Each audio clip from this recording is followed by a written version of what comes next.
안녕하세요. 네. 자, 뭐, 일단 제 소개를 받았으니까, 뭐, 길게 얘기할 건 아니지만, 그러니까 제, 마크입니다.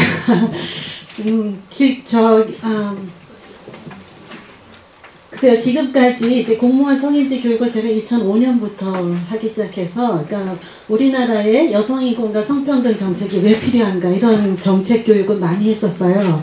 그리고 이제 경기도에 있을 때 또 2년 동안은 경기도에 있는 모든 공무원들을 대상으로 한 여러 가지 교육들을 했었는데요. 지난 2007년인가요? 2008년에 김포시의 시장님 이하 4급 이상 공무원들 또 시의원들을 모시고 한 교육 그 이후에, 그러니까 정말 이렇게 공무원들이 자발적으로 조직해서 또 이렇게 좀 더 격조 높은 주제를 가지고 하는 이런 강좌에 초빙된 거는 이번이 처음입니다. 그래서 굉장히 명예롭다고 생각하고요. 또 여러분들 만나서 반갑습니다. 일단 오늘 말씀드리는 가족 정책, 스웨덴의 가족 정책은요, 일가 가족의 양립이라고 하는 그런 우리들이 정책 용어에서 많이 쓰고 있는 그런 정책의 굉장히 이제 대표적인 국가로 이제 꼽히고 있죠. 근데 가족 정책은 사실은 우리나라에서 이제 국가 정책에서 이렇게 가족 정책을 본격적으로 다룬 것은 굉장히 최근의 일입니다. 우리나라에서.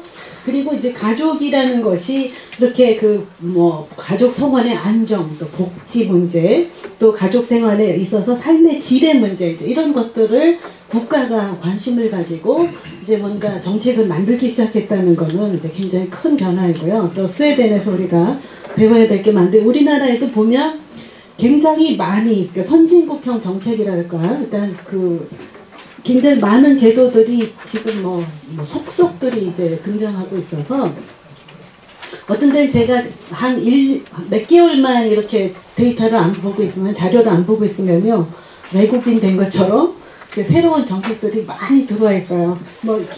기억나시겠지만, 산전후 휴가나 배우자 출산 휴가 제도, 또 육아휴직에 관한 거, 그 다음에 이제 육아기에 근로시간 단축제도, 뭐든지 이제 공무원 사회에서 제일 먼저 들어오고, 또 이렇게 여성들이 그래서 공무원 사회에 들어오기 위해서 굉장히 열심히 이제 노력하게 되는, 배경이 되는 여러 가지 제도입니다. 그리고 최근에 오면 가족 간호 휴직 제도까지 이제 더 강화되는 측면들이 있고요. 그리고 이제 한부모 가족 지원 정책, 또 노인 돌봄 지원 정책, 연금 제도, 건강가정 기본계획, 이런 것들이 진행이 되고 있어서, 그러니까 가족 정책을 연구하는 사람으로서는 굉장히, 숨이 가빠요. 굉장히 많은 변화들이 있어서. 자, 오늘은 왜 스웨덴의 가족 정책에 주목해야 되는가, 이제 기본적인 문제의식을 여러분하고 같이 공유하고요. 그 다음에 간단하게 스웨덴의 이제 가족 정책의 핵심적인 요소들을 같이 이제 설명드리고, 그리고 스웨덴의 가족 정책에서 배워야 할 점이 무엇인지, 이제 이런 순서로 강의를 하겠습니다. 자, 오늘 스웨덴에 이제 주목하게 되는 이유는요, 1980년대 이후에 대다수의 국가에서 여성들의 이중고, 그러니까 여성들이 일도 해야 되고 가정생활도 함께 해야 되는 이런 문제들이 이제 강화되면서, 이제 여성들의 이중고와 그 다음에 성차별적인 현실을 변화시키기 위한 여러 가지 정책으로 일가족 양립 정책을 시행하게 됩니다. 그래서 이제 기본은, 문제의식은 70년대부터 있었고요. 그리고 70년대 이후 맨 처음에 초기에 일가족 양립은 사실은 여성들이 바깥일도 하고 그리고 집안일도 하는 이제 그런 취지에서 일가족 양립 정책을 추진해 왔다고 할 수가 있죠. 그리고 이제 북구의 경우에는 조금 더 보편적인 그런 사회 정책 접근을 통해서 노동자의 50% 이상이, 그러니까 직접적으로 18세 미만 아동이나 또는 장애 가족, 또 노인, 그런 환자 등을 돌봐야 하는 책임이 있다는 것을 인식하고, 모든 근로자들이 일과 그 다음에 가정생활을 함께 병행할 수 있도록 하는 그런 정책들이 이제 그 중요하다는 인식이 서구 사회에서 이제 싹트기 시작했습니다. 그리고 이제 그 일가족 양립 정책은 그 전제하고 있는 가족 모델에 따라서는, 그러니까 그 모든 일가족 양립 정책이 성평등한 정책은 아니에요. 어떤 정책은 여성들의 그 이중적인 역할 부담을 덜어주기 위한 정책으로 되어 있고요. 어떤 정책은 그 여성과 남성이 함께 이제 일과 가정 생활을 공유하는 방식으로 되어 있습니다. 그래서 다음 그 슬라이드는 아마 여러분들 교재에는 조금 뒤편에 이제 있는데요. 제가 강의 전략상 앞으로 좀 갖고 왔습니다. 자, 그 고티에라고 하는 사람의 이제 가족 정책 모델 유형화를 보게 되면요. 그러니까 그 지금 말씀드린 대로 일가족 양립이 가족 친화적인 출산 장려 모델로 이렇게 그 접근될 수도 있죠. 우리나라에서 많이 그렇게 지금 접근하고 있습니다. 그러니까 가족 친화적인 출산 장려 모델. 그다음에 두 번째가 그러니까 전통적인 남성 생계 부양자 모델로 이렇게 그 가족 정책을 하고 있어서 공보육의 확대보다는 여성의 아이 양육 지원을 하는 쪽으로 되어 있었는데요. 초기에 독일 사회의 여성 그 가족 정책이 전통적 남성 생계 부양자 모델이었다고 그 이야기되고 있습니다. 근데 최근에 와서 상당히 많이 변하고 있다는 소식이 들려와요. 데이터를 봐도 많이 변한 것을 볼 수 있습니다. 그 다음에 세 번째는 성평등 모델이에요. 오늘 스웨덴이 그 모델에 속합니다. 그래서 이제 그 성평등 모델이 그 세 번째 접근이고요. 네 번째로는 가족 친화적인 그런 그 비계주의 모델이라고 해서 이제 영국과 미국의 모델입니다. 네. 그러니까 그 저는 이제 여성학자이고 또 여성학 분야에서도 특히 이제 가족을 전공했는데요. 이제 스웨덴의 일가족 양립 정책은 그러니까 굉장히 이제 정말 부러운 여러 가지 이제 성과들을 내고 있습니다. 그래서 이따가 그 통계적으로 그 스웨덴의 가족 정책이 지난 한 3, 40년 동안에 어떤 성과를 내고 있는지 보여드리겠습니다. 자, 이런 정책의 여러 가지 접근이 있는데 그러니까 스웨덴의 주목하는 이유는 우리 사회의 지금 현실에 당면한 위기와 관계가 있습니다. 자, 지금 보여드리는 건요.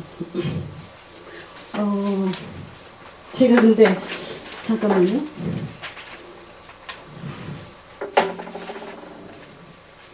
슬라이드가 빠져버렸는데요. 그러니까 무슨 영문인지 잠깐만 볼게요.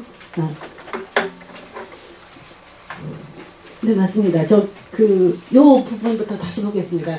국내에 이제 우리나라에서 지금 당면하고 있는 위기라고 하는 것은 저보다도 어떤 면으로는 그 고위직의 공무원들께서 더 많이 인식하고 계신 것 같아요. 그리고 여성가족부가 아니라 그 고용노동부라든지 그 보건복지부에서 나오고 있는 여러 가지 정책 기획에 나와 있는 문제의식만 봐도 세계가 엄청 변했다는 걸 알 수 있습니다.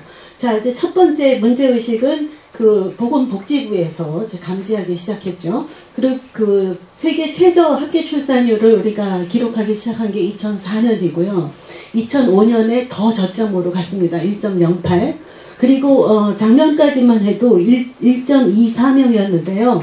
올해 발표된 거는 1.4명이에요. 근데 제가 조금 눈이 의심스러울 정도로 수치가 갑자기 이렇게 크게 변화된 것을 볼 수 있는데 우리나라의 저출산 고령사회 정책의 성공 벽택일까? 이제 이런 생각도 들고요. 조금 요인은 조금 더 들여다봐야 되겠지만 여전히 저출산 국가는 맞습니다. 우리나라가 이제 저출산 현상이 계속되고 있다는 거. 그다음에 두 번째는 생선 가능 부족 인구가 전망된다. 이건 고용노동부에서 나오고 있는 얘기인데요. 저출산 고령사회가 이대로 진행이 되면 2015년에 63만 명, 그 다음에 2020년에 152만 명 정도의 이제 인력이 부족하게 된다. 이거는 3D 현상이 아니에요. 3D 업종에만 그렇게 되는 게 아니라, 그러니까 그 군인들이나, 그러니까 여러 가지 과학 기술 분야나 어느 분야에서 다 이렇게 고급 인력까지 다 이제 모자라게 되는 현상들이 일어난다는 것을 말합니다. 그 다음에 세 번째는요, 보복부의 합계 출산율 에 대한 예측치는 2015년에 1.35명이고 2020년에 1.7명을 목표로 한다 그랬습니다. 1.7명이라는 거는 지금 OECD 평균 그 출산율, 합계 출산율을 말하고 있고요. 그 다음에 노동부의 이제 경제활동 참여율 목표치가 2007년에 2012년까지 60%로 만들겠다는 목표를 세웠습니다. 이제 상식적으로 한번 여쭤볼게요. 지금 현재 여성들의 경활률은 몇 프로입니까? 우리나라에? 지금 현재? 그 공식적으로 발표되는 OECD의 계산법으로 하면 55%래요. 변화되지 않았습니다. 그러니까 그 고용노동부가 2012년까지 60%로 만들겠다고 하는 목표는 그냥 그 말로만 끝나버린 이제 이런 상황이지만 왜 고용노동부는 그 여성들의 경활률을 이렇게 높은 수치로 올려야 되겠다고 생각했는지 이제 이런 것들이 그러니까 정말 의아할 정도로 그러니까 그 선진국에 대한 그 열망, 선진국 수준으로 우리가 사회가 가야 된다고 하는 열망은 굉장히 크고요. 어떤 면으로 공무원 그 여러분들께서 식상할 정도로 이제 여성 사회 시대 아니냐, 성평등이 왜 필요하냐, 이제 이런 얘기가 나올 만큼 이렇게 뭔가 크게 그 또 시시각각으로 빠르게 정책들이 변하고 있습니다.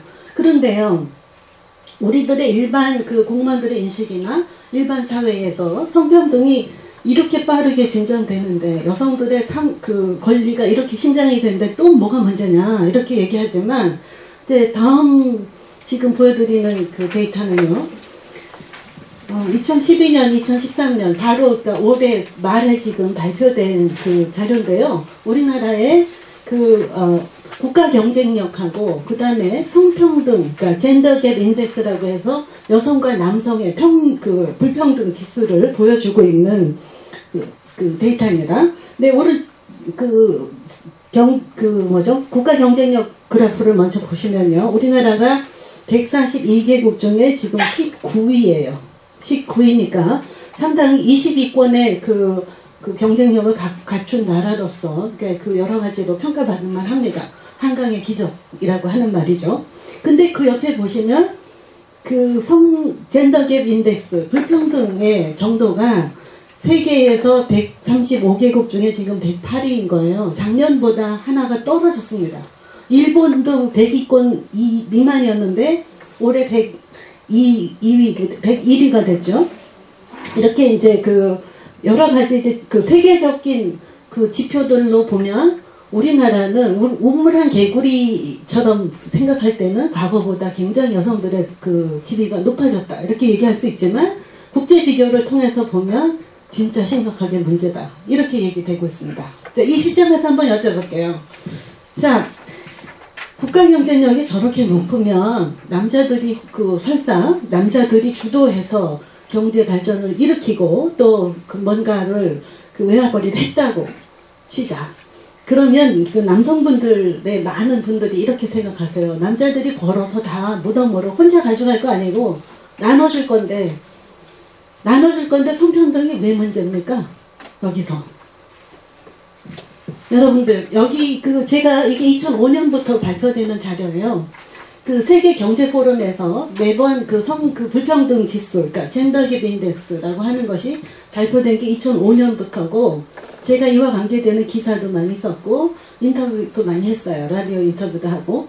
아무도 안 들어요. 저게 무슨 말인지를 모르십니다. 왜 그럴까요?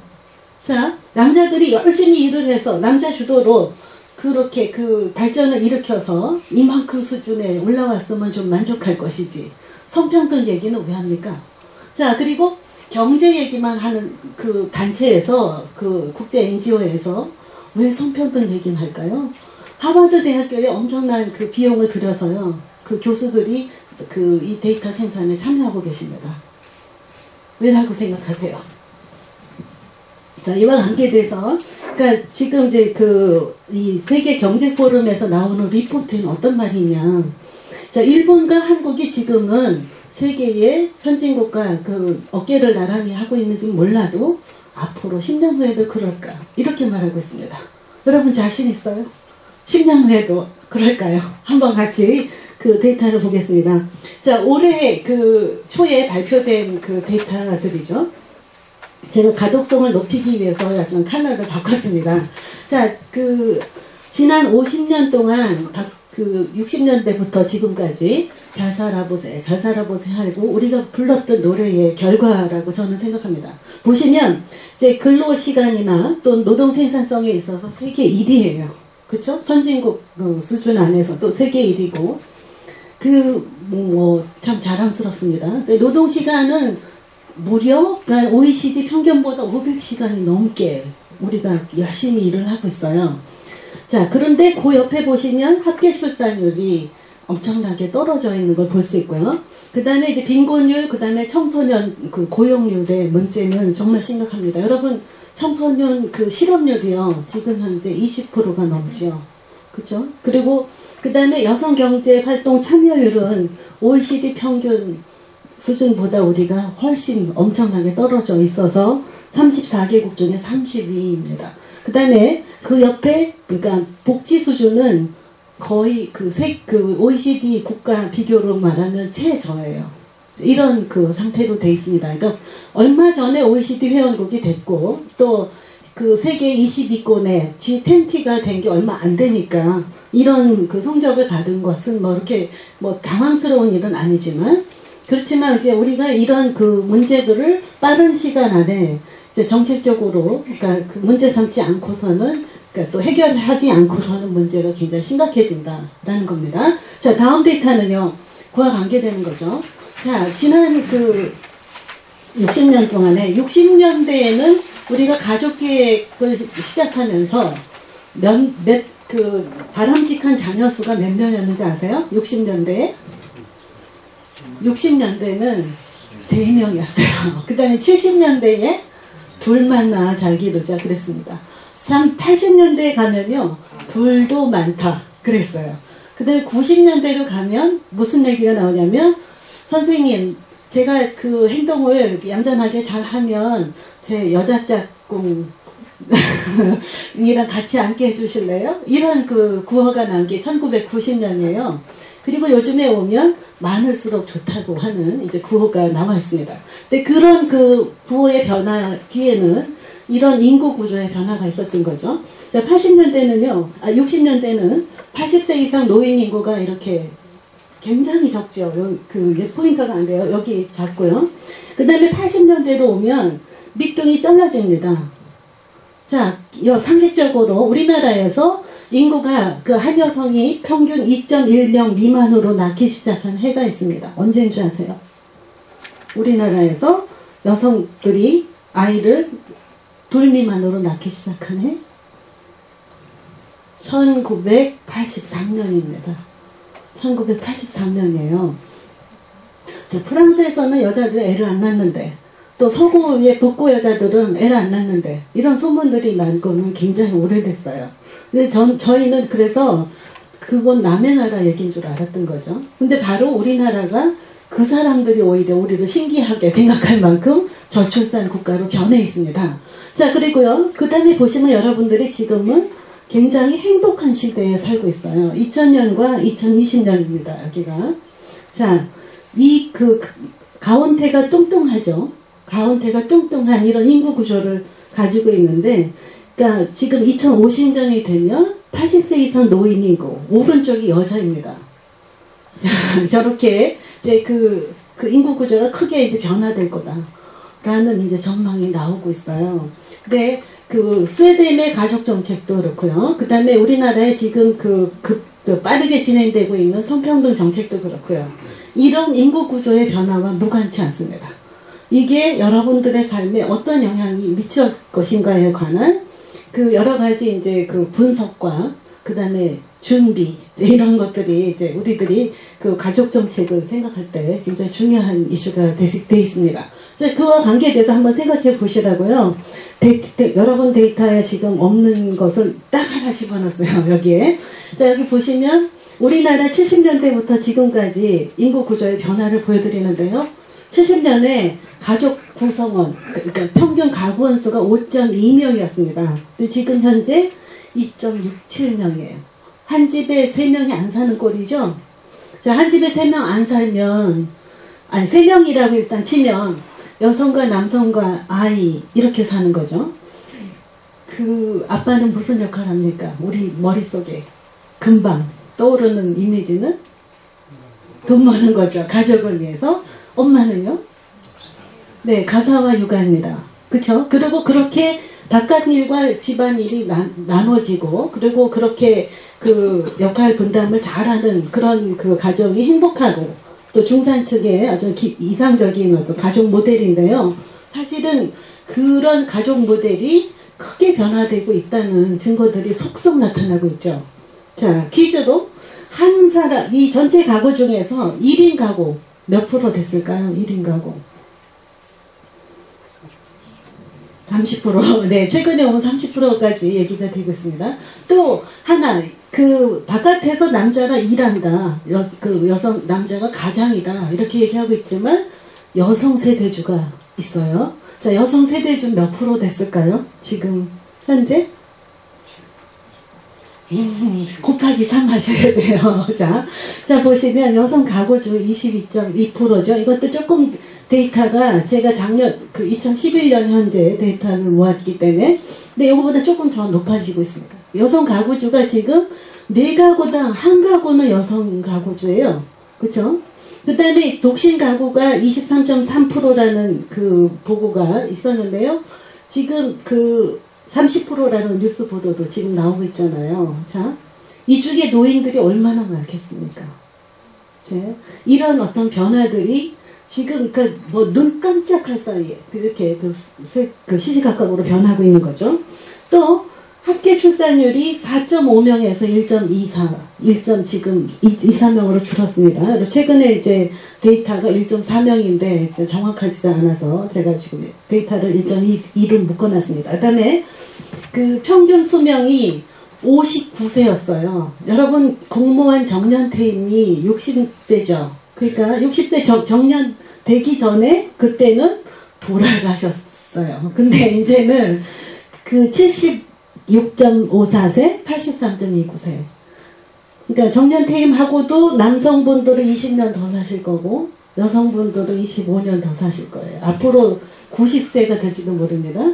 자, 그럴 때 이 20년 부인과 함께 정년 퇴임 후에 사실 준비 되셨습니까? 자, 이제 이 변화라는 게 어마어마하게 다른 이제 현실들을 보여드리고 있습니다. 그 다음에 또 하나는, 이혼율이 6.5배 정도 높아졌고요. 그 다음에 65세 노인 인구가 11%입니다. 그리고 노인 인구 중에 여성의 비율은 약 67.5%, 3분의 2 정도 되고 있는 거죠. 자, 이렇게 돼서 보면, 지금 현재, 우리 사회에서 지금 다가오고 있는 이 위기는요, 그러니까, 양성평등이나 가족정책은 나랑 상관없어, 라고 하는 남성 중심적인 생각에서 좀 벗어나셔야 됩니다. 자, 이제 그래서 준비한 자료인데요. 맨 위에, 합계 출산율이 이제 1.24인데, 지금 현재 이 문제가 제일, 앞으로 이제 우리 사회에 던져주고 있는 위기는 뭐냐? 노동력 부족 현상이죠. 아까 고용노동부에서 나와 있는 데이터들이 말해주고 있듯이. 자, 노동력 부족 현상이 올 것이다. 라는 거고요. 또 하나는 여성들의 고령화가 계속 이제 진행이 돼서, 그러니까 고령화가 진행이 돼서 여성 인구들이 많아지고 있다는 거. 노인 인구 중에. 또한 국가의 엄청난 복지 부담을 안겨줄 굉장히 중요한 지표입니다. 근데 그 중에 여성들은 노후가 남자보다 준비 상태가 덜 됐다는 것을 보여드리는 데이터죠. 자, 2010년에 말에 노령연금 수금자 중에 여성은 31%밖에 안 된다든지, 또는 그리고 그런 이제 여러 가지 데이터들이 지금 국민연금 가입자 중에 여성들의 비율이 39.3%라든지 이제 이런 것들은 결국은 여성들은 남편분들이 유복한 가정에서 지원을 잘했을 경우에는 어떨지 몰라도 아닌 경우에는 정말 오래 사는 것이 정말 행복일까? 이제 이런 것들을 의심하게 하는 이제 그런 상황이 진행이 되고 있습니다. 자, 그 다음에 이와 관계돼서 지금 말하는 것은요, 저출산 고령 사회가 위기라고 말씀드릴 때 중요한 것은 고용이라든지 또는 경제, 성장 또는 그 사회 통합의 목표의 달성에 중대한 장애운이 발생했다는 겁니다. 그래서 이제 노동인구가 감소하고 있다. 한번 여쭤볼게요.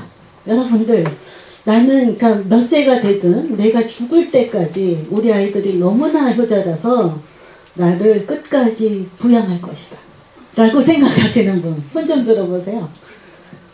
한 분도 안 계시잖아요. 그쵸? 끝까지 내가 늙어 죽을 때까지 우리 아이들이 나를 부양할 거다. 그러면 우리가 정년 퇴임 이후에 우리가 그 의지할 수 있는 마지막 보루는 무엇입니까? 연금, 저축, 뭐 개인적 수준에서 그것도 가능한 분만 그렇잖아요. 만약에 근데 불행하게도 주머니에 돈이 다 없어졌다 라든지 또는 본래 그 준비된 돈이 없었다 라든지 이렇게 되면 어떻게 됩니까? 국가가 네 부담해야 되잖아요. 근데 인구가 줄어든다는 거는 일단은 그 세원이 줄어든다는 거고, 세원이 줄어든다 그럴 때 그 모든 인구들을 위한 복지 그 예산이 제대로 준비되어 있는가 점검해 봐야 됩니다. 자, 기획재정부에서 나오고 있는 통계로 보면요, 2050년에는 마이너스 재정수지 적자 마이너스 7.7%예요. 재정수지 적자 마이너스 7.7%면 여러분의 노후 또는 일반 시민들의 노후가 굉장히 위험하게 되고 있다는 것을 이제 알 수 있습니다. 자, 이와 관계돼서 찾는 대안이 여러 가지가 있어요. 자, 이제 이와 관계돼서 이제 스웨덴 얘기를 할 건데요. 자, 효과적으로 이 노동력 부족 현상을 극복할 수 있는 방법은 4가지 정도 됩니다. 자, 우리나라에서 다 진행이 되고 있죠. 그러니까 첫 번째로 저출산 해소 방안, 저출산 장려, 그러니까 출산 장려 정책입니다. 그래서 여러 가지 이제 출산을 나라 하는 여러 가지 정책들이 진행이 되고 있고, 그 다음에 또 하나는 이제 이민 정책이 있죠. 이주 노동자들을 받아서 하는 이민 정책이나 또는 여성의 노동을 참가율을 증가시키는 정책, 또 근로자들의 은퇴 연령을 이제 연장시키는 이런 정책들이 있어요. 자, 이 중에서 가장 효과적이라고 생각하시는 정책은 무엇입니까? 저출산, 고령사회에서 조만간 기대되는 노동력 부족 현상을 극복할 수 있는 정책으로 4가지 정도가 얘기되고 있고요. 우리나라는 여기에다 플러스 통일 정책까지 연결이 돼서 이제 북한의 노동력을 많이 활용할 수 있는 뭔가를 만들어야 된다, 이렇게까지도 얘기하고 있습니다. 뭐가 효과적인 정책일까요? 지금 현재? 젊은 부부요. 네, 그러니까 저출산 정책은요, 지금부터 하셔야 되는 건 맞습니다. 출산 장려 정책은. 그렇지만 한 세대가 걸려요. 그 사람들이 노동력으로서 이제 세금을 내고 우리가 그러니까 국가에 공헌하려면, 그 다음에 이주 노동자들 많이 받아들여서 또 그분들을 우리 사회에 통합시키고 또 함께 생산성을 높일 수 있는 방법들 많이 찾으셔야 됩니다. 그렇죠? 근데 시간이 또한 걸리는 문제예요. 그렇죠? 그 다음에 근로시간 연장이나 아니면 은퇴 연령을 상향 조절하는 거는 제가 보기에 아마 살아있으면서 건강한 한에서는 일을 하셔야 된다라는 생각이 듭니다. 지금과 같은 인구구조의 변화 속에서는. 자, 그런데 선진국과 우리나라의 이 성평등 수준 아까 보여드렸는데, 그러니까 선진국과 우리나라의 큰 차이는 우리나라는 성평등 수준이 엄청 떨어지고, 선진국의 경우에는 국가 경쟁력하고 성평등 수준이 나란히 가고 있다는 거죠. 그렇죠? 근데 선진국들은 특히 이제 스웨덴 같은 경우에 여성들이 너무나 똑똑하고 또 여성들의 주장이 너무 세서 성평등 정책을 하는 걸까요? 자, 제가 보기에는 그러니까 우리 사회에 지금 다가오고 있는 위기, 이것을 선진국 스웨덴 60년대 또는 더 일찍에는 30년대, 40년대부터 경험하기 시작했고, 그것은 어떻게 대비할 것인가에 관한 많은 시민들의 중지가 어떻게 보면 가족 정책의 이런 선진화를 이루는 데 있어서 중요한 요인이지 않았나 싶습니다. 그래서 여기 보시면 우리나라의 경우에도 지금 현재의 위기는 성평등밖에 없다라고 생각합니다. 근데 이유를 말씀드릴게요. 다른 거는 다 아는 데이터죠. 그러니까 우리나라 여성들의 경활률 55%대 남성 77%입니다. 근데 그 옆에 보시면요. 지금 48.2 대 2.4라고 하는 데이터를 보여드리고 있는데요. 자, 80년에 하나만 낳아 잘 기르자 그러셨단 말이에요. 그죠? 그래서 많은 분들이 태아 강별을 해서 이제 여자아이들을 지우고 어떤 때는 남자아이들을 낳기 위해서 노력도 하셨지만 또 많은 가정에서 하나만 낳았느니 이왕 잘 기르자 라고 하는 쪽으로 가신 거죠. 그리고 하나만 낳아서 기르는 판에 그 딸한테 못해줄 게 뭐 있겠습니까? 그래서 대학 교육을 엄청나게 많이 시킨 거예요. 자, 그래서 90년에는요 대학 교육이 35%, 그러니까 그 대학 진학률이 여학생들의 35%밖에 안 됐어요. 지금 현재 84%입니다. 그래서 여성들의 대학 진학률의 상승률이 48.1%라는 거예요. 그러니까 여학생들이 90년만 해도 대학 진학이 35%인데 이제는 84%라는 거죠. 그래서 이제 여성들의 고학력화가 엄청나게 빠르게 진행이 됐습니다. 근데 옆에 보시면 2.4%라는 거는 여성들의 경활률이에요. 그러니까 과거에 한 48% 됐는데 이제 50% 정도의 수준으로 굉장히 이제 우리나라의 여성들의 고학력화 수준에 비하면 이 여성들을 경제활동이나 국가 발전에 활용한 정도가 너무 작다라는 것을 보여드리고 있습니다. 자, 이거는요, 어떻게 보면 국가적으로 예산의 낭비입니다. 모든 부모님들이 엄청나게 돈을 들여서 자녀 교육을 한 거잖아요. 그쵸? 근데 그런 자녀를 교육한 그 결과를 사회가 활용을 못했다. 그러니까 엄청난 예산 손실인 거죠. 그리고 부모님들이 그런 변화 속에서 타협하신 거는, 그래, 너는 남자랑 같이 경쟁하지 말고, 대학교는 가되 시집이나 잘 가라. 그런 이제 타협을 하신 거죠. 그런데 지금 현재 많은 30, 40대 여성들이 지금도 비정규직으로 이제 일을 하고 계시잖아요. 근데 이런 것들이 단지 여성들 개인들만의 문제가 아니라 이제는 여러분들의 노후와도 연결이 되고 있다는 거죠. 그죠? 한번 생각해 보세요. 이분들이 비정규직에 또 저임금에서 일을 하면서 경제적으로 공헌을 못한다고 하면 결국은 세원의 문제도 있는 거지만, 그러니까 결국은 이 사람들이 노인이 되잖아요. 그리고 60대 이후에 노후에 그리고 주머니에 자신들의 복지를 위한 아무런 저축도 되어 있지 않고 또 자식과 남편들을 위한 희생이 다한 줄 알고 사셨던 그분들이, 그러니까 남편까지 돌아가시고 나면 어떤 상황에 처하게 될까? 한번 생각해 보십시오. 자, 이와 관계돼서 제가 퀴즈 하나를 내겠습니다. 자, 스위스 바젤에서요, 75세 미만의 남녀와 그 이후의 남녀의 1인당 복지 비용을 분석을 했어요.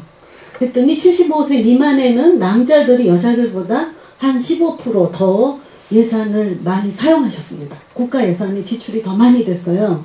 근데 75세 이후가 되니까 여성 1인당 복지 비용이 더 커진 거예요. 그 이유가 뭐겠습니까? 네, 오래 사는데 왜 여성들한테 국가가 복지 비용을 더 지출해야 되나요? 남편이 없으면. 그럼 어떤 일이 벌어지나요? 남편도 없지만, 그 다음에는 노후에 본인들을 위한 복지 예산, 복지도, 그러니까 저금도 하나도 없었을 그분들은 어디로 가냐? 양론으로 간다는 거죠. 이렇게 되면서, 지금 현재 아까 늘어나고 있는 여성 노인들의 인구 비중, 고령화 사회가 될 때 엄청난 이제 그 문제가 발생하게 됩니다. 그래서 스웨덴, 뭐 미리 다 말씀드리는 거지만 스웨덴의 경우에도 그러니까 출산율과 고용률과 생산성 이것을 다 어떻게 잡을 것인가의 문제와 긴밀하게 연결되는 것이다 라고 보여집니다. 그래서 스웨덴의 가족정책은 여성들이 너무나 그 적극적으로 그러니까 자기 주장이 세서 만들어진 문제가 아니라 어떻게 보면 이제 그 전반적으로 그러니까 그 사회가 변화하면서 어쩔 수 없이 그 예측되는 많은 문제들을 함께 고민하면서 찾아낸 그 돌파구다 이렇게 보여집니다. 그래서 스웨덴의 가족 정책의 이제 인구학적 뭐 경제학적 배경을 먼저 말씀드립니다. 왜냐하면 스웨덴의 가족 정책을 이해를 하시려면 우리 사회와 어떻게 같은지 다른지부터 조금 가늠을 하시면서 들으셔야 될 것 같아서 데이터들을 준비해 드렸는데요. 자, 여기 보시면 인구 구조의 변화입니다. 저는 그 인구 구조 이게 지금 2010년하고요. 2050년을 지금 보여드리는데요. 우리나라의 인구 구조와 어떻습니까?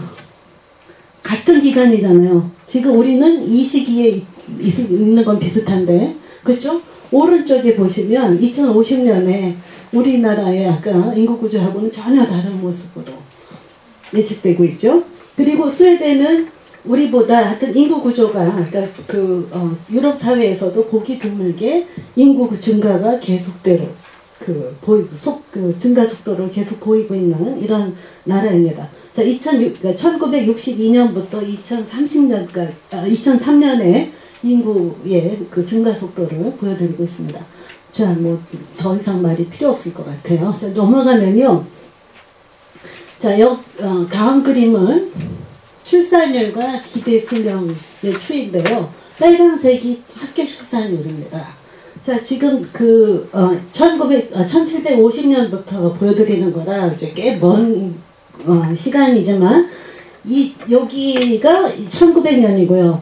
1960년에 오면 여러 가지로 롤러코스터처럼 올라갔다 내려갔다 하다가 2000년 이후로 2명 거의 약간 모자라는 선에서 지금 이렇게 꾸준히 그 현상을 유지하고 있는 것을 보이죠.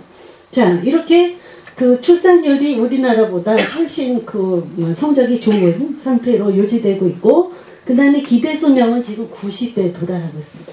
90세. 그러니까 2100년이 되면 90세고요. 2060년에 85세 이렇게 우리나라도 거의 이제 비슷한 기대 수명으로 가고 있는데, 다른 점은 출산율이 안정적인 것과 우리나라는 아직 그게 이제 안 되고 있다는 것이 다르겠죠. 그 다음에 이제 여기 보시면 그 다음 그래프는 1인당 GDP의 변화입니다. 자, 3만 불을 넘은 시점이 1960년이에요. 그쵸? 1960년이고요. 그 다음에 이제 3만 불을 넘어서 있는 그런 경제 수준을 보여드리고 있습니다. 이렇게 이제 정말로 선진국, 그러니까 세계 1, 2위를 다투는 선진국의 경쟁력을 가지고 있는 나라이고요. 그 다음에 이제 합계 출산율을 보시면 1880년에서 1990년까지의 변화, 그러니까 어쨌든 두 명 미만으로 떨어졌다가 현상 유지를 하는 그런 양상을 보여주고 있습니다. 그리고 맨 오른쪽을 보시면 도시와 인구 구조, 농촌의 인구 구조의 변화인데요.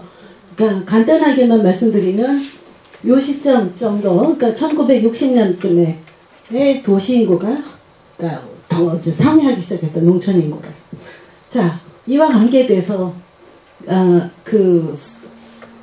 스웨덴의 경우에요. 근데 우리나라랑 인구는 너무 많이 차이가 나요. 우리는 5,500만 정도 되죠, 이제. 그 나라는 900만 정도 되고요. 그 다음에 이제 밑에 19세 미만의 아동인구가 4분의 1을 차지해서 그러니까 비교적 안정적인 이런 모습을 보여주고 있고요. 그 다음에 65세 노인 인구는 우리보다 훨씬 많습니다. 그렇죠? 11%인데 여기는 20% 됐다라는 얘기. 그리고 앞으로 장기적으로 이제 최장년 노인 인구가 상당히 증가할 전망이라서 앞으로 더 이제 이 나라가 우리나라보다는 훨씬 한 20, 30년 앞서서 여러 가지를 먼저 경험하고 계시다는 것을 볼 수가 있습니다. 그 다음에 이제 오른쪽에 외국 출생자 비율이 13%예요. 그래서 그러니까 그러니까 다양성, 젠더와 다양성 문제가 정말로 그 종합적으로 이렇게 그 미리 경험되고 또 그 선진적인 정책들이 만들어지고 있는 그런 나라라는 것을 알 수 있습니다. 그다음에 이제 이거는 굉장히 이제 우리나라와 다른 측면이에요. 근데 앞으로 우리나라도 이렇게 되지 않을까 이런 생각이 좀 들기도 합니다. 그러니까 대부분이 비혼인구예요. 결혼을 하지 않는 사람들인 거죠. 그러니까 결혼을 평생 안 할 수도 있는 사람들입니다. 그렇다고 해서 그 서로 같이 사는 것이 아니냐, 그건 아닙니다. 그래서 1960년대부터 이제 결혼에 대한 대안으로 비혼 동거라는 게 발달을 하기 시작했는데요. 이 비혼 동거가 정말 그 비율이 엄청나게 우리나라랑 다른 측면입니다. 그래서 35세 여성의 53%, 남성의 61%가 비혼으로 되어 있습니다. 근데 우리나라 지금 얼마 전까지만 해도요, 35세 미만의 남성, 30세에서 35세의 남성 미혼율은요, 43%까지 돼 있었어요. 이 숫자가 계속 올라가고 있는 측면들이 있습니다. 그러니까 비혼이라는 것은 우리는 이제 결혼을 아직도 이제 규범만 하고 있고, 이제 이런 스웨덴 사역은 전혀 다른 모습이지만, 그러니까 이런 현상들을 우리도 이제 생각을 많이 해봐야 될 그런 시점이 오지 않았나 싶습니다. 그리고 비혼 동거는 젊은이들 사이에서 굉장히 지배적인 어떤 결합의 형태로 되어 있어서 그 밑에 보여드린 데이터는 동거하면서 애를 먼저 낳는 거죠. 그래서 이제 결혼보다 아이들 낳는 나이가 더 앞서 있는 이런 모습들을 보여주고 있고요. 또 애를 낳는다고 해서 꼭 결혼하는 건 아닙니다. 그래서 이제 애를 낳고 깨지는 경우도 많다. 이제 이런 얘기가 있습니다. 그래서 대부분의 출생아들은 동거 부부에게서 난다 할 정도로 이제 결혼에 대한 그 태도가 크게 이제 달라져 있는 모습을 볼 수 있습니다. 그 다음 데이터도 최근에 2005년에 그러니까 2008년에 나온 이제 보고서였고 그 안에 데이터는 그 2005년 데이터인데요. 보시면 동거가 무려 46%예요. 그리고 기타라는 거, 우리나라가 아마 핵가족이나 결혼이라고 해야지 될 부분에 이 동거가 있습니다. 그리고 동거와 그다음에 독신 무자녀와 독신 유자녀의 비율도 엄청나게 큰 것을 볼 수 있죠. 그래서 이제 가족 구조가 엄청나게 달라져 있다는 것을 보여주고 있습니다. 그 다음에 합계 출산율은요, 그러니까 아까 나온 데이터가 다지만 여기 보시면 이 출산율의 부침이 경기의 부침과 함께 출렁이고 있다는 것을 보여주는 데이터입니다. 그래서 이제 경제가 호조가 됐던 1990년대 초에 2.00 위로 올라가는 이제 이런 모습을 보여주고 있는 게 흥미로워서 보여드렸고요. 그 다음에 이제 요거는 노동력 참가율입니다. 노동력 참가율을 보시면 굉장히 놀라운 건데요. 그러니까 스웨덴이 출산율을 2명으로, 그러니까 계속 인구 유지 수준을 유지하면서도 남성과 여성이 모두가 80%에 육박하죠. 경활률 자체가. 그래서 남성과 여성이 경활률의 수치가 굉장히 높은 이런 나라에 속합니다. 그래서 일도 경제활동을 활발하면서도 아이를 마음 놓고 낳을 수 있는 이런 나라로서 이제 스웨덴이 많이 이제 손꼽히는 이유가 이제 이런 거죠.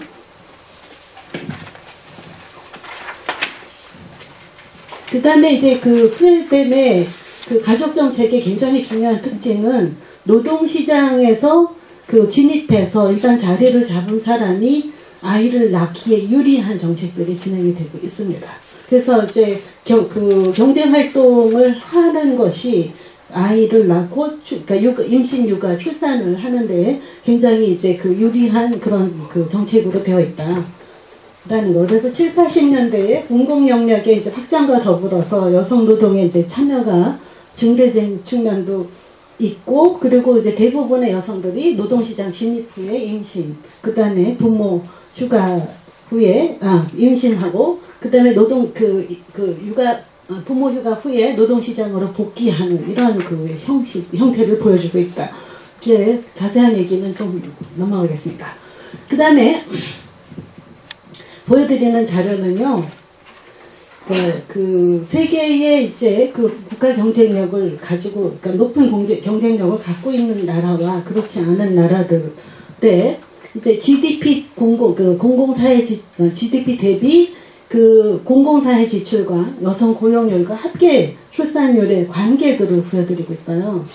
그러니까 복지 투자가 그 강한 나라일수록 여성 고용률과 출산율이 그 높아지는 이런 모습들을 보여주고 있는데, 이런 현상이 일어난 것은 이제 그 80년대 이후라고 보여집니다. 근데 여기 보시면요, 독일은 GDP 대비, 그러니까 그 공공사회 지출이 꽤 높은 나라죠. 스웨덴이 그런데 그보다 훨씬 높습니다. 그래서 그 26.5% 이제 그 공공사회 지출 비중이 굉장히 크고요. 우리나라는 어떻습니까? 여기 보시면 9.7%예요. 그래서 이제 그 복지 비중이 이제 워낙 그 투자가 적고, 또 이 저출산 고령사회가 갖고 있는 문제를 자각이 너무 늦었어요. 그렇죠? 83년에 이미 2 미만으로 떨어진 나라에서 저출산 고령사회 정책이 뭔가 만들어져야 되겠다라고 하는 인식은 2005년에 시작됩니다. 그렇죠? 20년이 넘게 이제 이 문제가 방치되어 있었기 때문에, 그러니까 굉장히 이제 지금 현재 위기를 맞고 있는 게 이제 우리나라 지금 현실이라고 할 수가 있겠습니다. 아주 흥미로운 데이터예요. 잘 꼼꼼히 들여다보시면, 그러니까 그 GDP 수준이 높은 스웨덴과 프랑스의 출산율이 상당히 높다는 것을 보여드리고 있죠. 그래서 일하는 여성들이 많은 나라에서 출산율이 높다는 것, 예, 굉장히 아이러니입니다. 과거하고 굉장히 다른 어떤 측면이죠. 그래서 이제 그 집안의 여성들이 전업주부로서 있으면서 이제 그 생활하는 것이 정상이라든지 바람직하다라는 생각을 뒤엎는 데이터들이 OECD의 이런 그 선진국의 국제 비교 데이터를 통해서 계속해서 나오고 있다. 자, 조금 넘어가겠습니다. 그러니까 그리고 이제 이거는 스웨덴이 지금 투자하고 있는 복지 비용, 사회보험 지출의 이제 그 세부 내역을 분석해 보면요, 노인에 대한 투자가 제일 많다는 것과, 그다음에 질병 장애를 위한 그 투자, 그리고 가족과 아동에 대한 투자가 이렇게 순위로 나타나고 있습니다. 자, 그 다음에 이제 스웨덴의 가족 정책에 대해서는요, 아주 간단하게만 설명드리겠습니다. 10분을 쉬고 하나요? 아니면 계속 하나요? 계속해서, 예. 자, 스웨덴 가족의 그 이념과 모델은 이렇습니다. 일단 첫 시간부터 많이 들으셨을 것 같은데요. 사회 연대와 행동입니다. 그래서 요람에서 무덤까지 이제 일정 수준의 사회적인 그 보호가 보장이 되는 이런 그 시스템을 가지고 있고요. 그 다음에 개인이 어떤 가정 요형을 택하든지 간에 일정한 수준, 일정한 삶의 수준을 유지 보장을 가능하게 하는 그런 이제 나라입니다.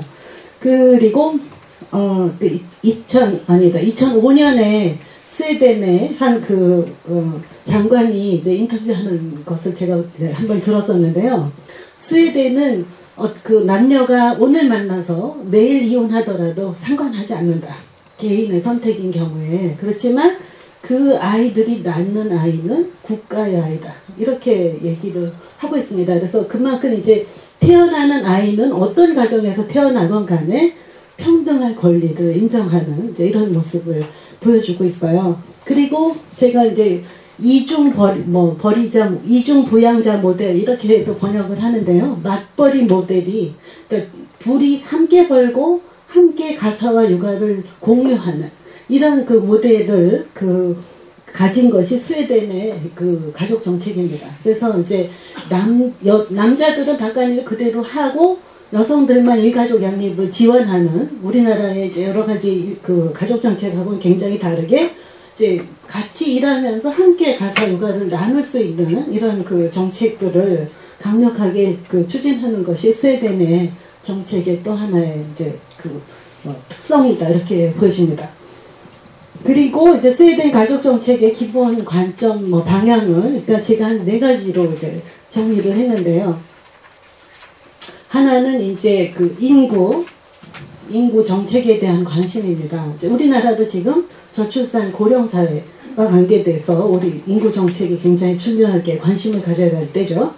그러니까 경제적인 생활 환경이 출산율 감소에 미치는 영향을 고려를 해야 됩니다. 그러니까 지금 현재 진행이 되고 있는 도시화, 이제 그리고 그 속에서 모든 것이 이제 돈으로 금전으로 해결해야 되는 이런 생활 환경 속에서 출산율 감소는 너무나 불가피한 일이에요. 그것에 관한 이제는 정책적인 어떤 개입이라는 게 굉장히 중요하게 된 거죠.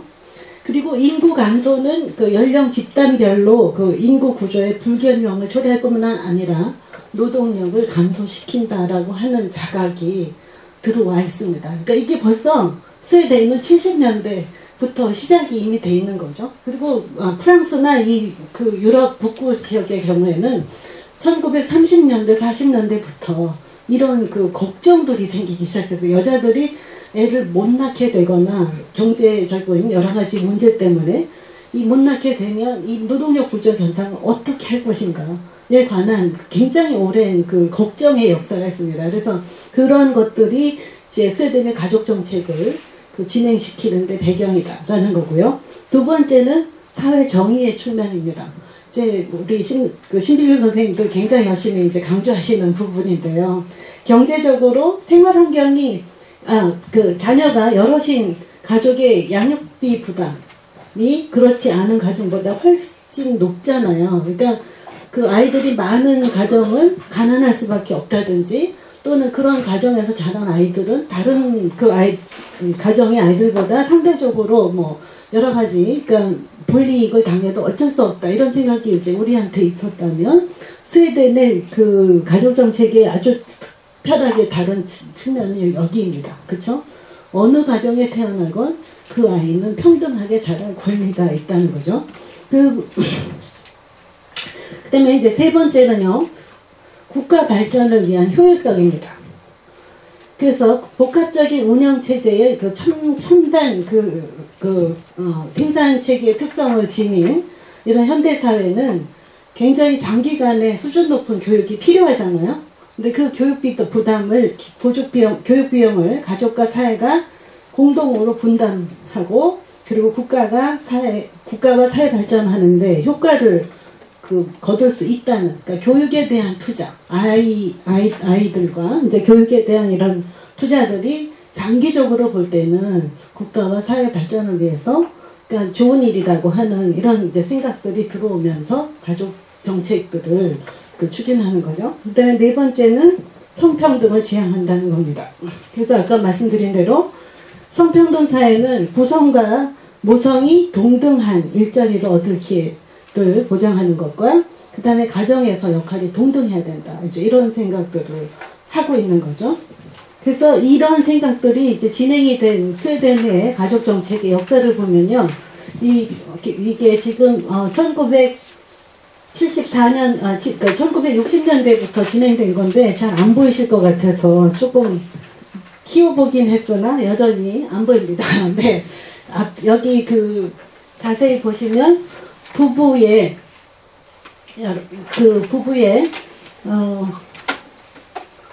저도 안 보이나요? 잠깐만요.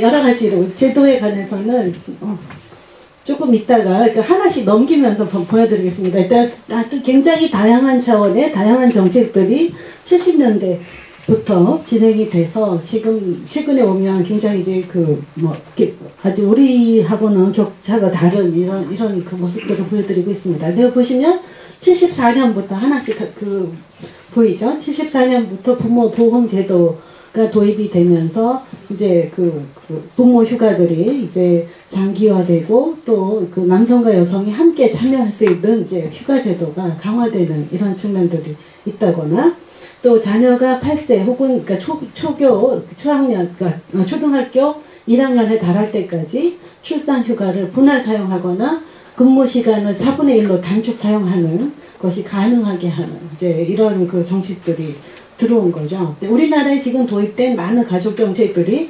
스웨덴의 여러 가지 모델들을 뭐 참고를 한다 이런 것들을 보실 수 있을 것 같습니다. 그리고 2008년 6월 달에 도입된 양성평등 보너스 그 제는요, 일단 그 연중에 출산 그 휴가 일수가 많은 쪽에 더 큰 세금 감면 혜택을 부여하는 이제 이런 측면들. 그래서 부모의 그 휴가 일수가 동등할 경우에 가장 큰 보너스를 받게 되는, 이렇게 해서 평등을 한 부부일수록 국가의 여러 가지 이제 그 혜택이 더 가는 쪽으로 이렇게 그 정책들이 조정이 되어 있다는 것을 볼 수 있습니다. 자, 이게 보면요, 그 부모들이 받을 수 있는 출산 그 휴가의 그 일수예요. 그래서 95년도까지는 30일을 그 아버지가 쓰셔야 되는 그런 그 휴가였는데, 그 다음에 이제 2002년부터는 60일을 아빠가 써야 되는 휴가 일수가 되어 있고요. 그리고 휴가 일수 자체가 늘어났습니다. 그러니까 74년에 180일이었는데 2002년이 되면요, 이게 지금 480시간까지 480일까지 그 휴가가 연장이 되고 있는 것을 볼 수가 있습니다. 그래서 그러니까 남성과 여성이 받을 수 있는 부모 휴가가 늘어난 측면. 또 하나 재밌는 건요, 아마 최근에 우리나라도 부성 휴가가 도입이 됐잖아요. 그렇죠? 특히나 출산한 다음에 의무적으로 남성들이 받을 수 있는 휴가 일수는 며칠입니까? 우리나라? 7일 됐어요? 5일이잖아요. 그쵸? 5일이었어요. 그런데 그래도 또 그 휴가를 사용하는 남성들의 그 퍼센티지가 워낙 적다. 이게 이제 우리나라 현실입니다. 여기 보여드리는 건요, 스웨덴의 경우에 74년에 0%였어요. 그쵸? 그런데 지금 2006년이 되면 근 20%가 되고 있잖아요. 그러니까 몇 년 걸렸어요? 20% 되는데 2006년까지 30년 걸렸습니다. 30년, 그렇죠? 이 30년의 그 정책을 꾸준히 진행을 한 결과 조금 더 남성들이 이제 부성휴가를 쓰는 이제 이용률이 늘어난 이런 측면들을 보여드리고 있는 거죠. 그러니까 결코 그러니까 어떤 그 사회 변화가 단시간에 오진 않습니다. 그런데 결국은 장기적으로 끊임없이 그러니까 획득하고 또 변화를 위해서 노력하는 이런 효과는 거둘 수 있다는 것을 스웨덴의 정책은 보여주고 있습니다.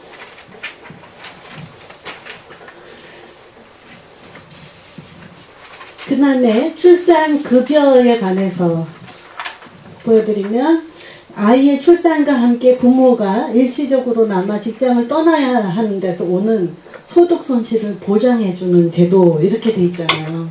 그래서 그 평생 노동권이 보장되는 나라라는 게 특징입니다. 그러니까 여자도 남자도 평생 일할 권리가 있다는 것을 인정하는 데서 그러니까 스웨덴의 가족정책이 시작됩니다. 그래서 평생 일할 권리를 보장하고 아이의 출산이라든지, 그러니까 뭐 양육이라든지 이런 문제가 개인의 어떤 대를 잇는 문제가 아니라 장래의 국가의 노동력이잖아요. 그렇죠? 우수한 노동력을 낳고 기르는 것에 대한 그 가치를 인정하는 나라라고 할 수가 있죠.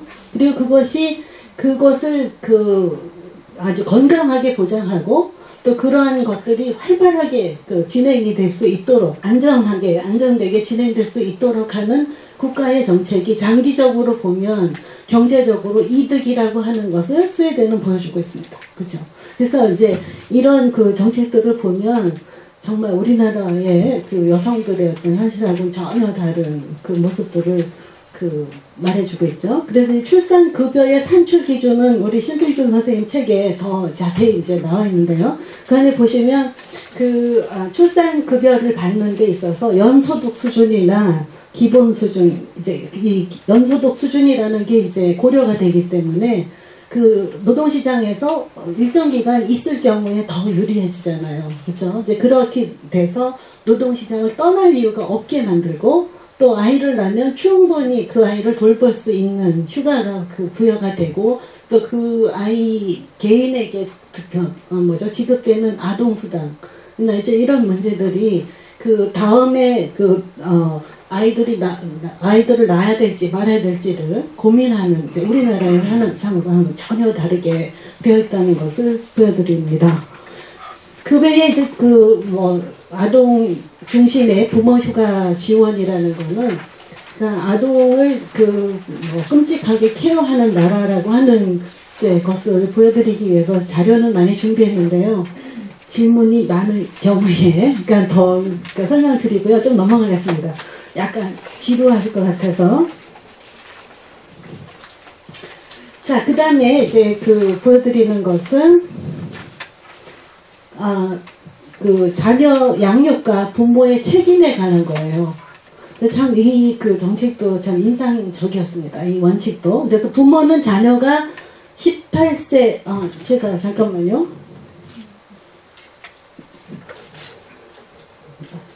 많이 앞으로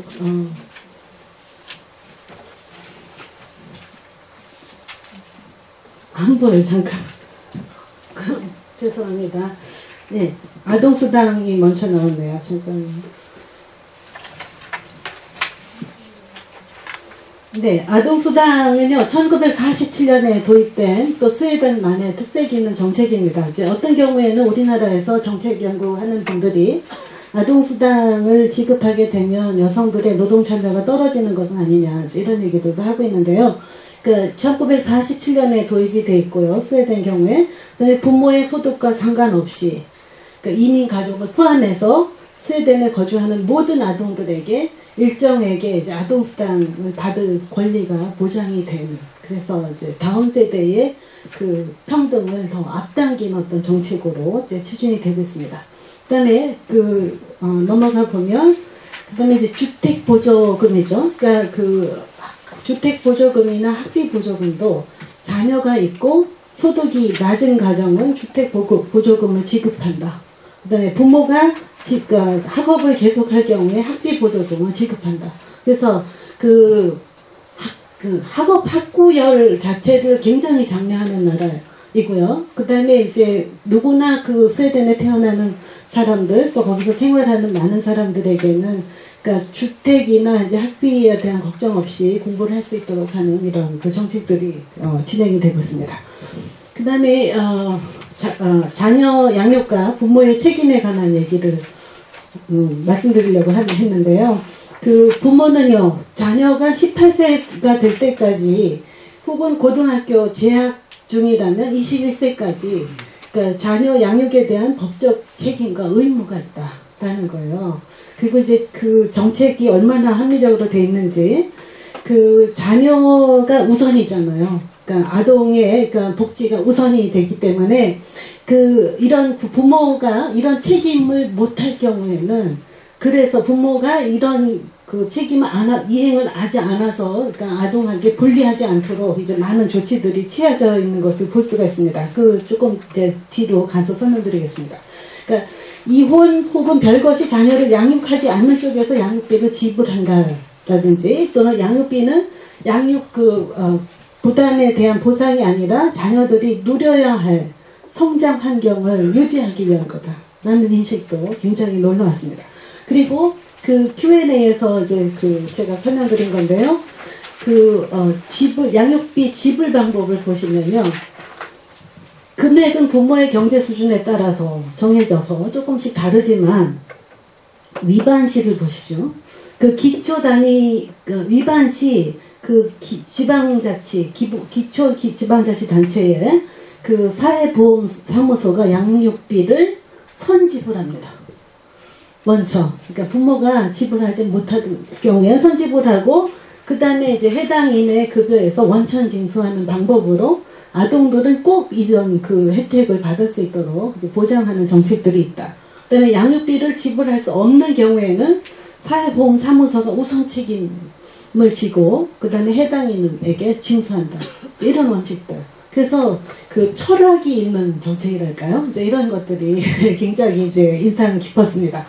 자, 그 다음에 이혼 갈등 또는 혹은 양육에 관한 갈등이 생기면 커뮤니라는 게 기초자치단체 비슷해요. 이 커뮤니에서 전문 상담원을 배치를 해서 자녀를 중심으로 한 해결안을 도출할 수 있도록 이제 지원한다든지, 그 다음에 이제 그 혼외 자녀의 경우에는 아버지를 또 끝까지 가서 확인하는 방법을 찾고 있습니다. 그래서 그 이 아버지가 책임을 회피하거나 그 확실하지 않을 경우에는 이 그 부자 관계 확인을 정부가 조사를 통해서 하게 되는 이런 그 조치들을 취하고 있고요.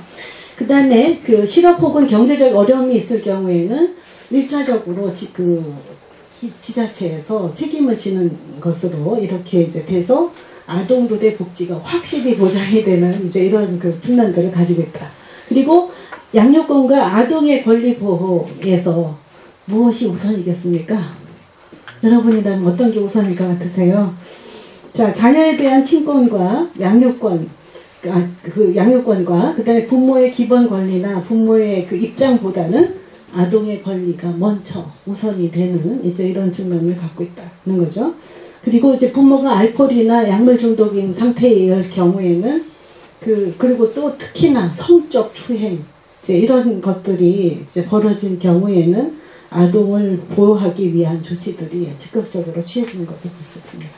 자, 우리나라랑은 굉장히 다른 어떤 측면들이에요. 아동의 권리에 관한 이런 그 법은 스웨덴의 법을 많이 이제 우리가 참조하게 됐습니다. 그래서 그런 결과는 이제 아동 빈곤율이 세계에서 가장 낮은 나라가 스웨덴이다라는 것을 지금 데이터가 보여주고 있죠. 그 다음에 이제 가족 정책의 이제 전달 체계는 기본적으로는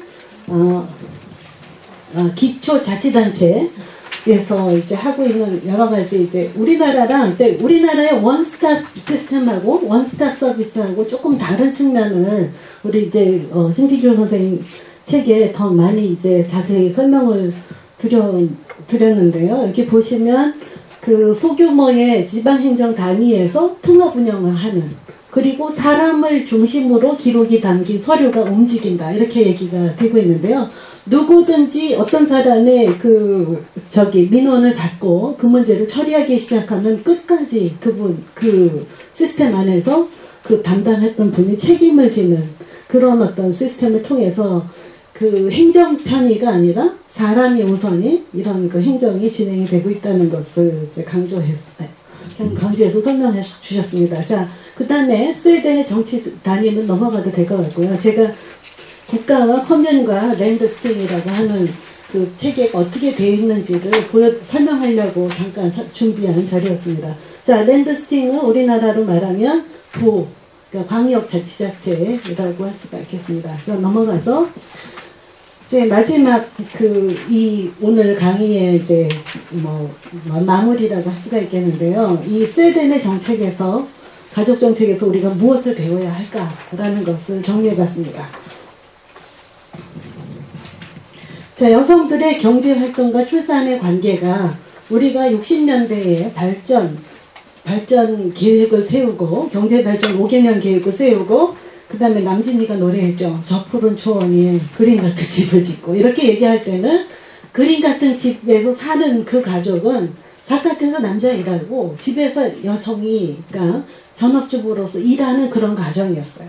근데 그것이 OECD의 지난 50년 동안의 여러 가지 데이터의 축적으로 보면 1980년을 기점으로 해서 80년대를 기점으로 해서 여성의 실업이 임신과 출산을 연기시키고 궁극적으로 합계 출산율을 떨어뜨린다 라는 거죠. 그러니까 여성들이 오히려 경제활동을 활발히 할 때 이런 출산율이 올라가고 임신 출산율이 그러니까 연기되지 않는 이런 현상, 그러니까 이변이 일어나기 시작한 거죠. 이제 그런 것들이 이제 우리나라에서, 근데 아직 우리나라는 여성의 취업 여부 자체가 출산율에 크게 영향을 미치지 않는다, 이런 것들이 이제 나오고 있는데요. 그것은 지금 현재 우리나라의 가족정책 수준이 크게 떨어져 있기 때문이 아닌가 싶습니다. 근데 어쨌든 이 앞에, 그러니까 OECD의 경험에서 우리가 배울 것은, 그러니까 정말 우리가 가지고 있었던 통념에서 벗어나야 된다는 거죠. 자, 이와 관계돼서 재미있는 데이터를 갖고 왔습니다. 퀴즈예요. 자, 전 세계의 그 인구 중에서 20만 이상의 도시에서 사는 사람은 몇 프로겠습니까? 20만 이상 행정 단위를 도시라 그러는데요. 이 도시의 인구의 도시 인구는 몇 프로? 네? 거꾸로 뒤집으셔야 됩니다. 51%입니다. 51%예요. 놀랍죠? 자, 전체 세계 인구의 51%가 도시에 삽니다. 그러면 우리나라는 어떨까요? 우리나라의 도시 인구는 지금 몇 프로일까요? 이 통계를 보면요, 83%래요.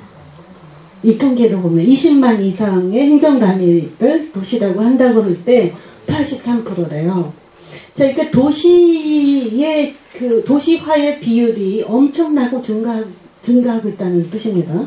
근데 도시화가 진행이 되면요, 그리고 계속해서 심화되면 어느 시점부터인가는 돈이 모든 것을 해결하는 생활이 돼버려요. 그렇죠? 자본주의 사회 안에 도시라는 것은. 그래서 도시에서 살면서 그 모든 것들이 점점 돈을 요구하는 사회가 되다 보면요, 남성도 여성도 경제활동을 하지 않는, 그리고 경제활동이 안정되게 보장이 되지 않는 도시에서는 아이를 임신하고 출산하는 것을 계획할 수가 없다 라는 겁니다. 그래서 도시화의 진행, 그리고 산업화, 산업사회의 발전, 진전은 어떻게 보면 이제 출산율을 떨어뜨릴 수밖에 없는 어떤 사회 구조로 우리가 진입하게 되는 것을 말합니다. 그래서 이제 이런 변화가 성평등 정책 또는 이런 여성과 남성이 함께 일하고 가정을 병행하면서 함께 육아를 하는 가족 체계로 변화를 지향하는 이런 정책을 만들어내지 않았는가 싶습니다. 그래서 이런 변화를 가지고, 그러니까 우리 사회를 제대로 이해해야 된다는 생각에서 이 자료를 보여드렸습니다. 자, 그래서 이제 저출산과 관계되면요, 우리나라의 가족정책 연구자들이 내놓는 레슨입니다.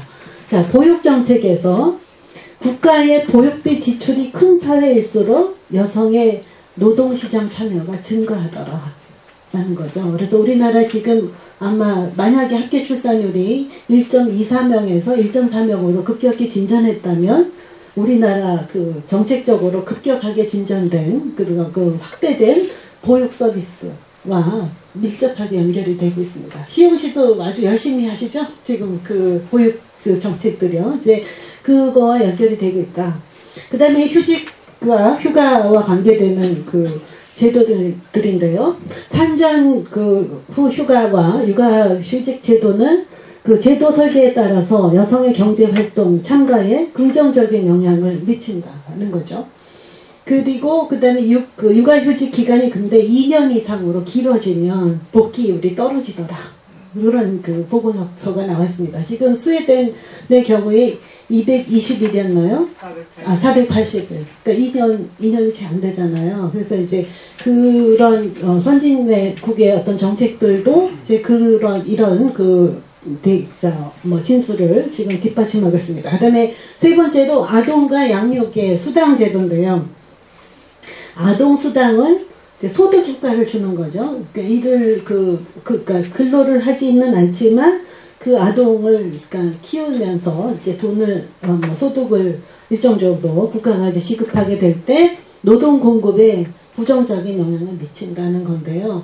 어쨌든 충분히 그렇지만 아이를 돌본 다음에는 노동시장으로 복귀할 수 있는 제도가 제대로 되어 있으면 별 문제 없이 이것을 쓸 수 있는 거죠. 그래서 국가의 정책은 항상 아동들을 정말 지극히 정성으로 돌보되 다시 여성들이 남성들과 함께 노동시장에 참여를 할 수 있는 정책인가 아닌가를 늘 점검해야 된다는 얘기를 하고 있습니다. 그 다음에 조세제도와 관계돼서는요, 과세의 단위를 개인화해서 그래서 이제 개별 과세하는 것이 여성 고용에 긍정적이다. 이런 얘기들이 나오고 있습니다. 근데 이거는 아마 우리나라에서 굉장히 도입하려면 엄청나게 연구들을 많이 하셔야 될 것 같습니다.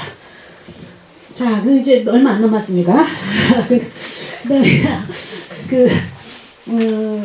성인주적인 노동정책이 이제 노동정책의 저출산 반전 효과, 이렇게 말씀드렸는데요. 그러니까 대다수의 성인 노동자들이 여성이건 남성이건 집에서 가족을 누군가 돌보는 사람들이라고 하는 인식, 이런 것들을 보다 더 정책에서 적극적으로 고려하고 또 이런 사람들의 요구를 제대로 들어주면서 하는 여러 가지 정책들이, 합리적인 정책들이 경활률도 높이고 출산율도 높이고 가족도 행복하게 하고 이제 이런 정책을 만들더라 하는 그런 결론이겠습니다. 그 다음에 이제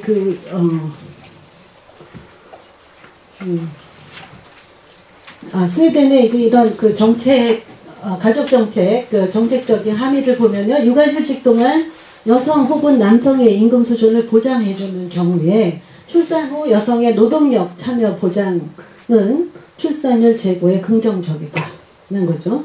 그래서 복귀율이 반드시 중요합니다. 우리나라는 근데 일단은 고학력 여성들이 늘어나니까 대학교 졸업 후에 취업률에서는 남녀 차이가 별로 안 나요. 물론 남성들은 대기업에 더 많이 취업하고 여성들은 중소기업에 또 비정규직에 많이 취업한다. 이거는 맞습니다. 근데 결혼하고 임신하고 출산한 다음에 그 다음에는 여성들이 다시 집으로 돌아가는 율이 많고요. 다시 노동시장에 나올 때는 비정규직으로 이제 진입이 되는 경우가 너무 많아서 지금 현재 우리는 이 여성들이 노동시장에 다시 복귀하는 데 대해서 신경을 안 쓴다는 거죠. 그러니까 남성들이 일자리도 없는데 여성들을 여성들은 그 다음 문제 아니냐 이제 이런 생각들이 있어서 그렇긴 하지만 이런 사회를 그대로 방치한다면 우리 사회에 이제 저출산 이 현상을 어떻게 할 수가 없을 거다. 이제 그런 생각이 듭니다. 그 다음에 보육시설 서비스가 잘 되어 있고 또 사립 보육시설보다 공부육시설이 잘 되어 있는 경우에 출산율이 상승하더라. 그 다음에 여성의 임금 수준이 높을수록 첫 자녀 출산율이 상승하고 또 부모 수업이 높을 때 수입이 높을 때 출산율이 증가하더라. 이제 이런 이야기들을 하고 있습니다. 네, 그 다음에 이제 그래서 우리 사회 안에서 그러니까 물론 스웨덴과 우리나라의 가족 구조나 또는 이런 노동시장의 구조가 이제 많이 틀리고 또 복지의 예산에 투입되는 비율도 크게 이제 다르기 때문에 이제 지금 현재 이제 이런 것을 어떻게 이제 도입할 것인가는 크게 이제 문제겠지만 앞으로 스웨덴은 눈여겨보고 또 우리 사회에서 진짜 갖고 있는 우리 사회의 네. 예, 이런 지금 현재 우리가 당면하고 있는 어떤 가족의 위기, 이제 이런 것들을 어떻게 이제 극복할 것인지에 대해서 스웨덴의 정책들은 우리한테 굉장히 많은 영감을 주고 있다고 생각이 듭니다. 자, 제 강의는 여기까지 마치면 좋겠습니다. 네, 질문 있으시면 해주시고요. 오늘 토론도 해주시면 좋겠습니다. 자, 1시간 반 맞죠? 오늘 네, 좋습니다. 네. 네, 고맙습니다.